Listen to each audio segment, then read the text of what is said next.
नमस्कार, मैं हूं श्वेता सिंह। जो बलिदान दिया था गलवान के वीरों ने वो व्यर्थ नहीं गया। जो शौर्य दिखाया उन्होंने बर्फ से ढकी चोटियों पर, वो रंग लेकर आया। चीन की सेना को लौटना पड़ रहा है। चीन लाइन ऑफ एक्चुअल कंट्रोल पर अपने सैनिकों, अपने हथियारों की संख्या बहुत तेजी से कम कर रहा है। 10 महीने के बाद चीन का लौटना सिर्फ दो देशों के बीच के विवाद के सुलझ जाने भर की प्रक्रिया नहीं है, बल्कि यह लौटना दुनिया से नए भारत का परिचय करता है। वो भारत जो शौर्य और संयम की शक्ति से हर बाजी जीतना जानता है। चीन के साथ पैंगोंग लेक के नॉर्थ एवं साउथ बैंक पर डिसएंगेजमेंट का समझौता हो गया। चीन अपनी सेना की टुकड़ियों को नॉर्थ बैंक में फिंगर 8 के पूरब की दिशा की तरफ रखेगा। इसी तरह की कार्रवाई साउथ बैंक एरिया में भी दोनों पक्षों द्वारा की है। मुझे सदन को यह बताते हुए खुशी हो रही है कि हमारे इस अप्रोच तथा सस्टेन्ड टॉक्स के फलस्वरूप चीन के साथ पैंगोंग लेक के नॉर्थ एवं साउथ बैंक पर डिसएंगेजमेंट का समझौता हो गया है। बर्फ की चादर ओढ़ी, पत्थरों के बिस्तर बनाए, बंदूकों के तकिए पर सर टिकाए रखा, इसीलिए पीछे हट रहा है चीन। मुझे ये बताते हुए अध्यक्ष महोदय गर्व की अनुभूति हो रही है कि भारतीय सेनाओं ने इन सभी चुनौतियों का डटकर सामना किया है तथा अपने शौर्य और बहादुरी का परिचय पैंगोंग त्सो के साउथ एवं नॉर्थ बैंक पर दिया है। 17,000 फीट की बर्फीली ऊंचाइयों पर टैंकों की नालों से प्रीत निभाई, राफेल से राबता जोड़ा, सारा गुरूर थोड़ा थोड़ा करके तोड़ा, इसीलिए पीछे हट रहा है चीन। चीन ने इस बात को माना कि जो LAC का परसेप्शन हिंदुस्तान का है वो फिंगर 8 है और हम लोग फिंगर 8 तक पेट्रोलिंग करते थे। बलिदान की परंपरा को जिया, अंतिम सांस तक 20 वीरों ने लड़ी लड़ाई, इंच भर भी पीछे न हटने की सौगंध निभाई, इसीलिए पीछे हट रहा है चीन। जल हो, थल हो, नभ हो, अंतरिक्ष हो, भारत हर क्षेत्र में अपनी रक्षा के लिए अपने सामर्थ्य के साथ खड़ा है। यही होना था, यही हो रहा है, लेकिन उखड़े हुए तंबुओं और टैंकों के निशानों के बीच कुछ मिथक भी हमेशा के लिए ध्वस्त हो रहे हैं। अब के बाद फिर कोई ये नहीं कह सकेगा कि चीन की सेना को पीछे हटाया नहीं जा सकता, कि चीन को उसकी जिद से झुकाया नहीं जा सकता, कि ऊंचाइयों पर टैंकों की तैनाती लंबे समय तक नहीं की जा सकती।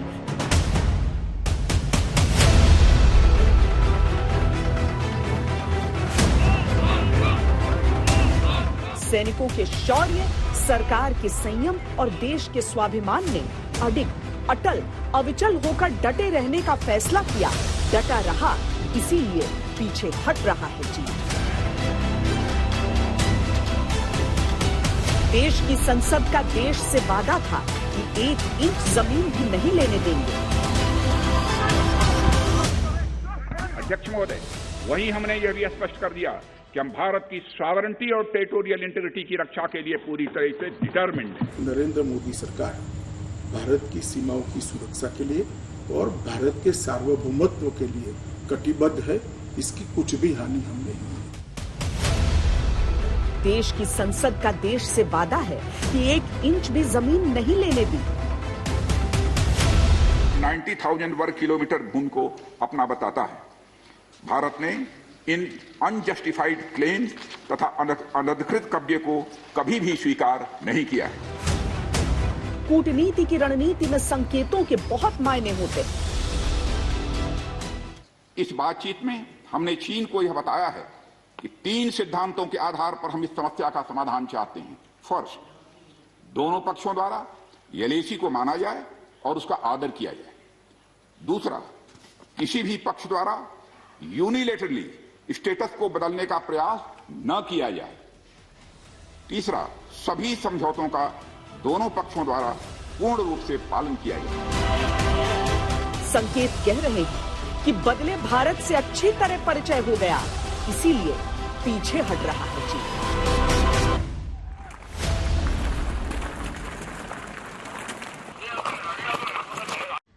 दस महीने कम समय नहीं होता है। इन 10 महीनों में कई बार ऐसा लगा कि बात युद्ध तक आ रही है, लेकिन यह कभी नहीं लगा कि भारत चीन की धमकियों से डर रहा है या उसके सामने झुकने वाला है। मानसिक दबाव की रणनीति हो या जंगी साजो सामान की गर्जनाएं, भारत ने बराबर का जवाब दिया।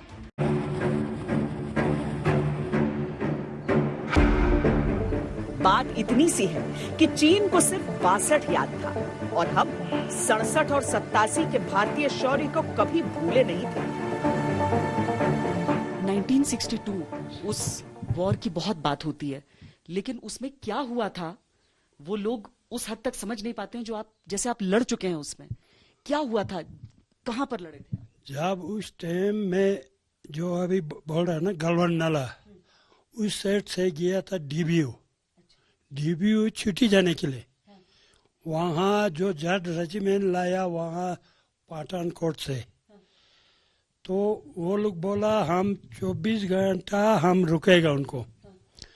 रात के 1 बजे उनका फेयरिंग हो गया, तो उनको गेट के लिए मेरे को भेजा। जब मैं गया जहाँ पोस्ट पर जाना था, वो पोस्ट कब्जा था उनका चेन्नई का, मतलब धुआं कोई दिखाई नहीं दे रहा।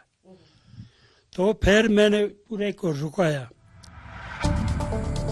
हाँ, इतना जरूर था कि हमें 62 के फरेबों से मिले सबक याद रहे। 1 घंटा हम पैदल चलना, जहाँ हमारा पानी के किनारे पहुंचा तो वो रुकना, फिर दोनों चढ़ के पानी क्रॉस करता था।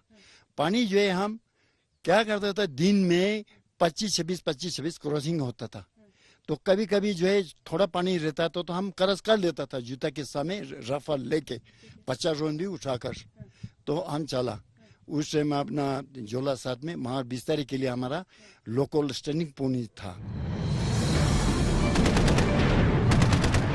हमें 62 की दुश्वारियों की पीड़ा और कमियां याद रही।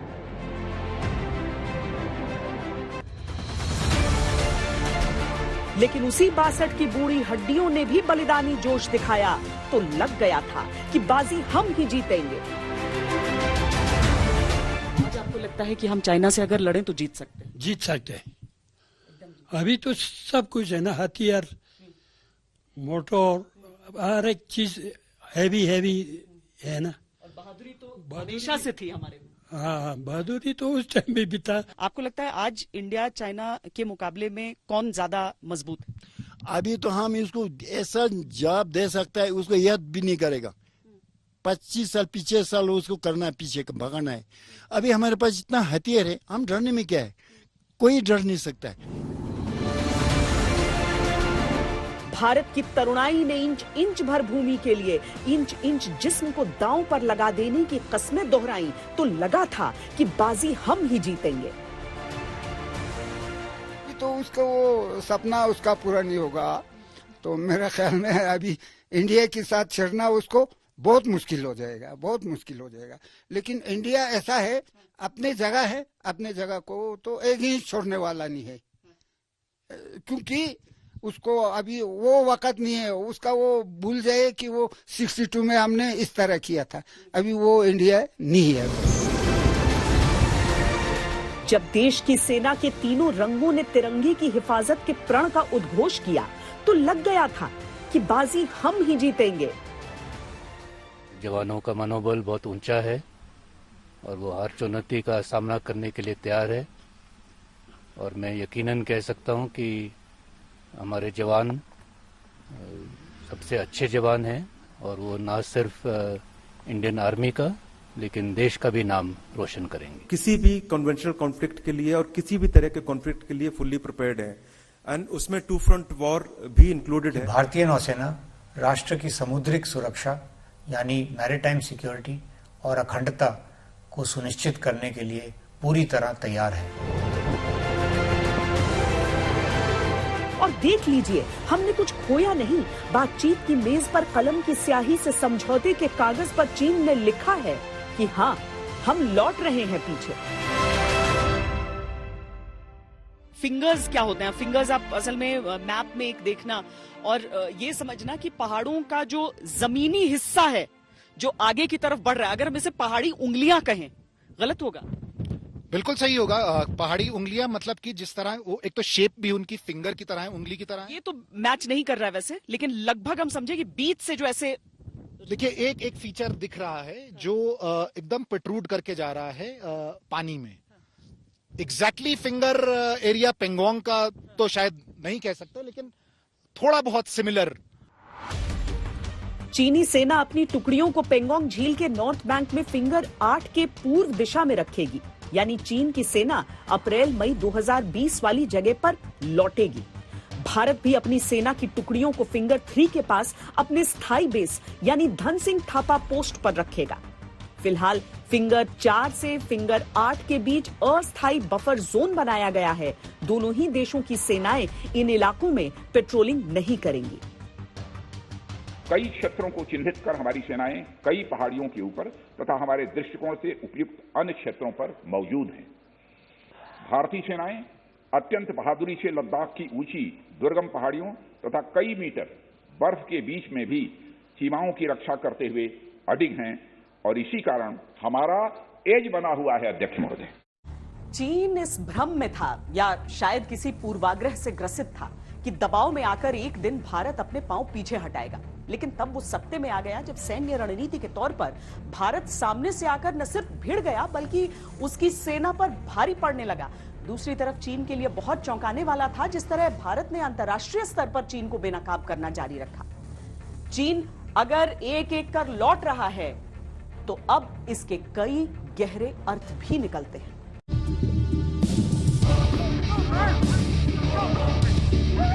सुलगती सरहद पर भारत के शूरवीर आग के शोले बनकर धधक रहे थे।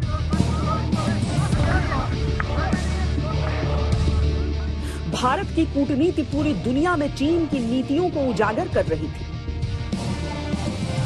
साथियों, आज पूरा विश्व विस्तारवादी ताकतों से परेशान है। विस्तारवाद एक तरह से मानसिक विकृति है और 18वीं शताब्दी की सोच को दर्शाता है। इस सोच के खिलाफ भी भारत प्रखर आवाज बढ़ रहा है। नतीजा विश्व के मानचित्र पर दिख रहा है। भारत से टकराने के क्या मायने हो सकते हैं, ये बीजिंग को समझ आने लगा था। एक ही सवाल जानकारों को परेशान कर रहा है कि चीन जितनी रफ्तार से अपनी सेना और साजो सामान को पीछे ले जा रहा है, उसका मतलब क्या है। लेकिन हिंदुस्तान को बड़ा चौकन्ना रहना होगा, चाइना को डिस्ट्रस्ट करना है और हर समय वेरिफिकेशन करना है by all means, human intelligence और सैटेलाइट के माध्यम से।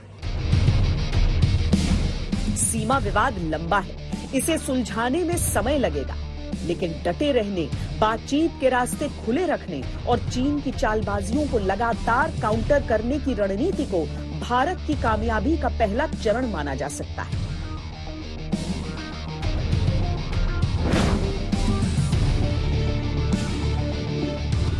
बहुत आपत्ति थी चीन को कि भारत अपने हिस्से में लगातार सड़कें और पुल क्यों बना रहा है, लेकिन तब जब चीन ने तनाव बढ़ाने के सारे दांव आजमा लिए थे, तब भी भारत ने सरहदी इलाकों में अपने निर्माण कार्य को रोका नहीं। अब प्रगति की रफ्तार और बढ़ेगी।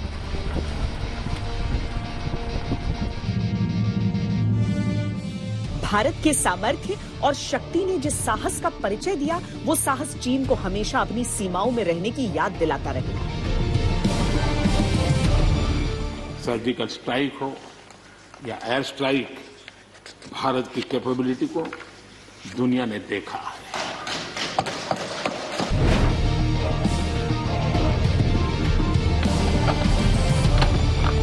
2020 का अक्टूबर बीतते बीतते मगर हिल, मुखपरी, गुरुंग हिल, रेजांगला और रेचिनला की ऊंची चोटियों पर भारतीय वीरों ने नियंत्रण बना लिया और वहां से जिस तरह चीन भारतीय बंदूकों की जद में आया, वो चीन के मनोबल पर बहुत तगड़ा प्रहार था।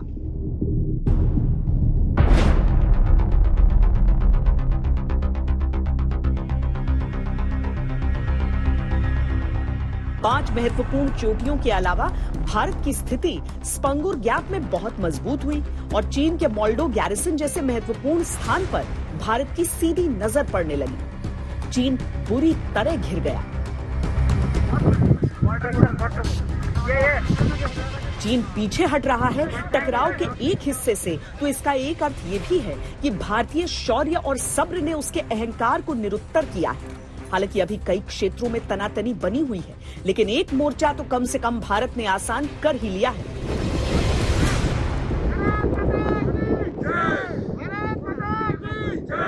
भारतीय सेना के साहस, कूटनीतिक संयम और राजनीतिक नेतृत्व के फैसलों ने चीन को उसकी हदों में रहने पर मजबूर कर दिया।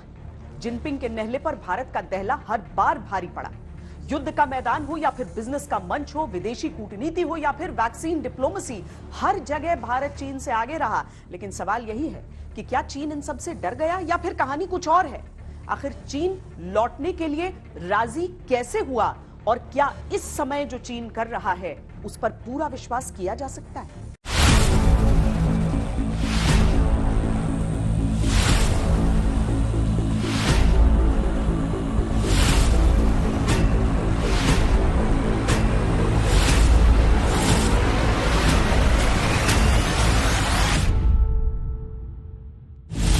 एलएसी पर चीनी सेना अड़ी तो भारतीय वीर भी डट गए।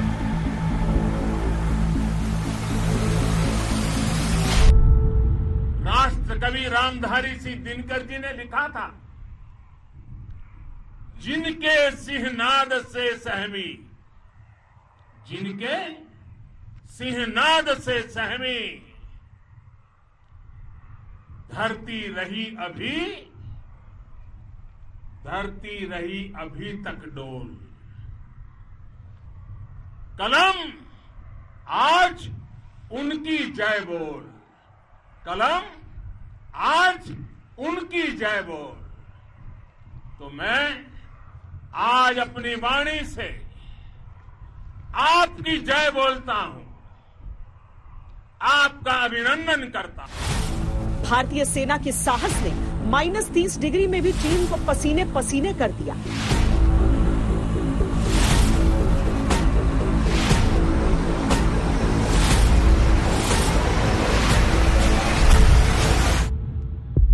भारतीय कूटनीतिज्ञों के संयम ने चीन को कूटनीति के मोर्चे पर परास्त किया। सही टाइमिंग पर सही फैसलों ने बिजनेस के मैदान में चीन की कमर तोड़ दी। You would have seen our statement in Parliament yesterday on the agreement reached on disengagement in the north and south bank of Pangong Lake. Now, this agreement was reached after several rounds of sustained negotiations at the military and diplomatic level. युद्ध के मोर्चे पर भारतीय leadership ने चीन को उसकी हदें बता दी।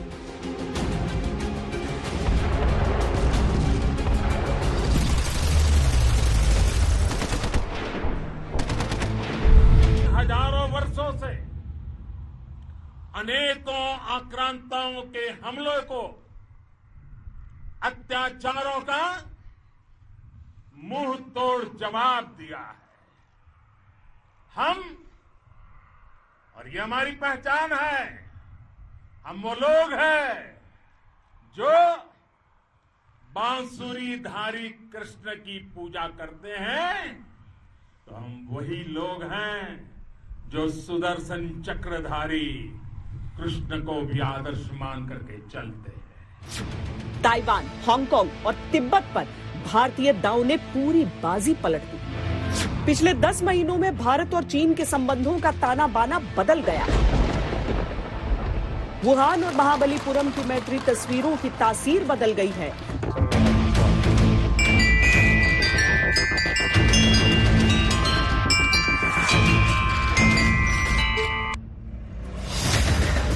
अभिमानी चीन को लाइन पर लाने के लिए मोदी सरकार ने जो फैसले लिए उसने पूरा गेम बदल दिया।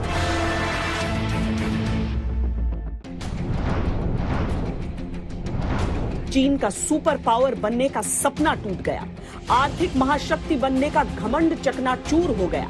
नतीजा यह हुआ, अप्रैल 2020 में चीन जहां था वहीं पर फिर पहुंच गया। पैंगोंग लेक से पूर्ण डिसएंगेजमेंट के 48 आवर्स के अंदर सीनियर कमांडर स्तर की बातचीत हो तथा बाकी बचे हुए मुद्दों पर भी हल निकाला जाए। सभापति महोदय, पैंगोंग लेक एरिया में चीन के साथ डिसएंगेजमेंट का जो समझौता हुआ है उसके अनुसार दोनों पक्ष फॉरवर्ड डिप्लॉयमेंट को phased, coordinated and verified manner में हटाएंगे। आजाद भारत के इतिहास में चीन से हुए युद्ध के मौकों को छोड़ दें तो शायद ही पहले कभी इतने लंबे समय तक भारत और चीन की सेनाओं के बीच ऐसी तनातनी चली। आखिरी तकरार 2017 में डोकलाम में हुई थी, जिसकी मियाद थी 73 दिन।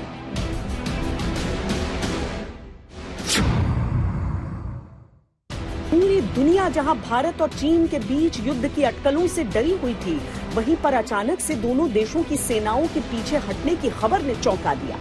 सवाल उठ रहे हैं कि आखिर वो कौन से कारण हैं जिसने बॉर्डर पर बात बना दी।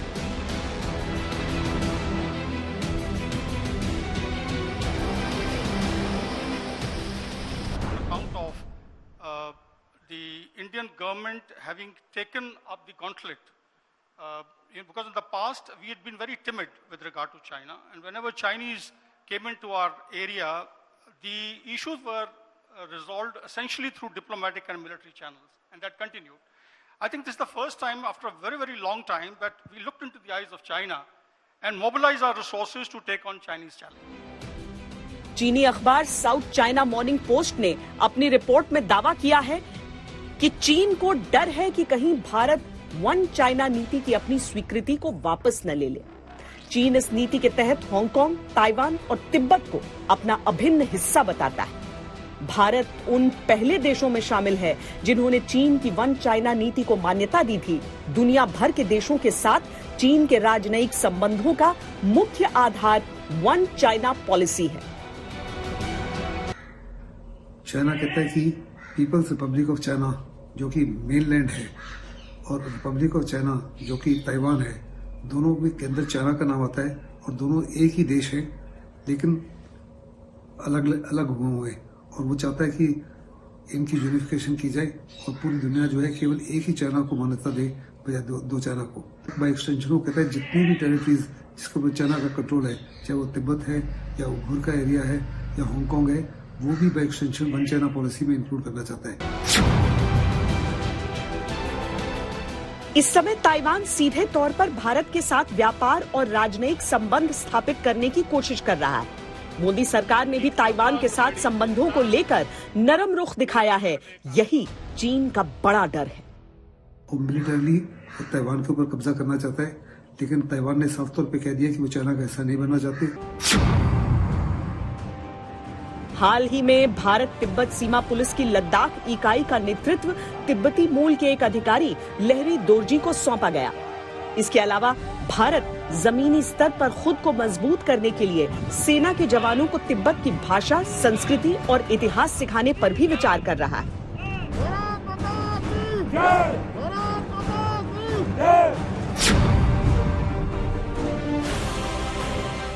चीन के दबाव में आने के पीछे स्पेशल फ्रंटियर फोर्स भी है।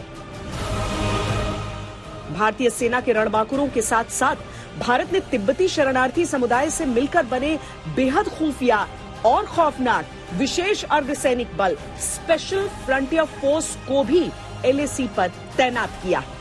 इसी कहते हैं कि इसके बारे में किसी को नहीं पता, भारतीय फौज तक इसके बारे में नहीं जानती है। इतनी ज्यादा सीक्रेट आप लोगों के ऑपरेशंस होते हैं, तो क्या आप ट्रेन एक साथ करते हैं? वो चीजें कैसी होती हैं? क्या यूनिट्स होती हैं? अलग अलग जगह आप लोग होते हैं? नहीं, प्रीवियसली बिफोर 1976 ये एक गोरेला टाइप होते हैं। Gorilla type. जानकार कहते हैं कि चीन की सेना बहुत तेजी से वापस लौट रही है, तो इसका एक और अर्थ होता है। अर्थ ये कि उतनी ही तेजी से वो डिप्लॉय करने में भी अपने सैनिकों को सक्षम होगा। इसीलिए चीन को बहुत करीब से देखा जा रहा है, उसके हर एक एक्शन को करीब से देखा जा रहा है। वैसे चीन को लगा था कि दिसंबर जनवरी की कड़ाके की ठंड में भारतीय सेना का हौसला टूटेगा, लेकिन उल्टा हुआ। -30 डिग्री में चीनी सेना का मनोबल टूटने लगा, जबकि फौलादी इरादे वाली भारतीय सेना डटी रही। दूसरी तरफ भारतीय कूटनीति ने चीन को दुनिया का खलनायक साबित किया। अमेरिका में राजनीति का परिदृश्य बदला तो वो चीन के लिए और कड़ी चेतावनी लेकर आया। अमेरिका में ट्रंप की विदाई के बाद जो बाइडेन प्रशासन ने भी लद्दाख विवाद को लेकर भारत का खुला समर्थन किया। अमेरिका ने कहा कि पड़ोसियों को डराने के चीन की फितरत के मद्देनजर अमेरिका अपने दोस्तों के लिए हमेशा खड़ा रहेगा। अमेरिकी राष्ट्रपति जो बाइडेन ने जब 8 फरवरी को पीएम मोदी से फोन पर बात की तो उन्होंने हिंद प्रशांत क्षेत्र की सुरक्षा को प्रमुखता दी, जबकि 11 फरवरी को इसी मुद्दे पर चीनी राष्ट्रपति शी जिनपिंग को फोन पर जमकर सुनाया। मोटे तौर पर देखा जाए तो चीन को घेरने के लिए भारत ने हर मोर्चे पर जंग लड़ी। अमेरिका, जापान और ऑस्ट्रेलिया के साथ भारत ने क्वाड का गठन किया। आत्मनिर्भर भारत का आगाज कर चीन को बड़ी आर्थिक चोट पहुंचाई। मेड इन चाइना एप्स पर बैन लगाकर चीन को बड़ा झटका दिया। वैक्सीन डिप्लोमेसी से पड़ोसी देशों के साथ ही दुनिया से संबंध मजबूत किए।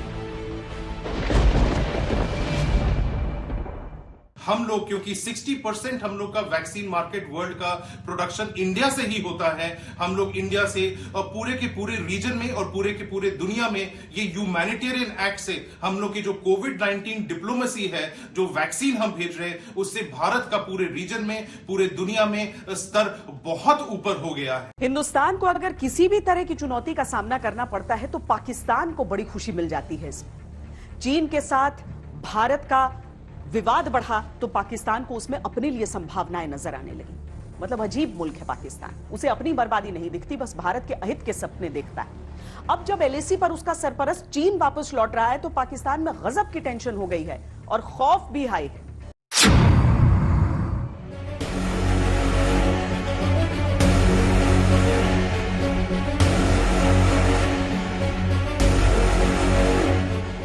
भारत के साथ लगी सीमा को लेकर चीन के हर फैसले का सीधा असर पाकिस्तान पर भी पड़ता है, क्योंकि अमेरिकी सरपरस्ती हटने के बाद पाकिस्तान मेड इन चाइना हवा के दम पर ही भारत के सामने उड़ता रहा है।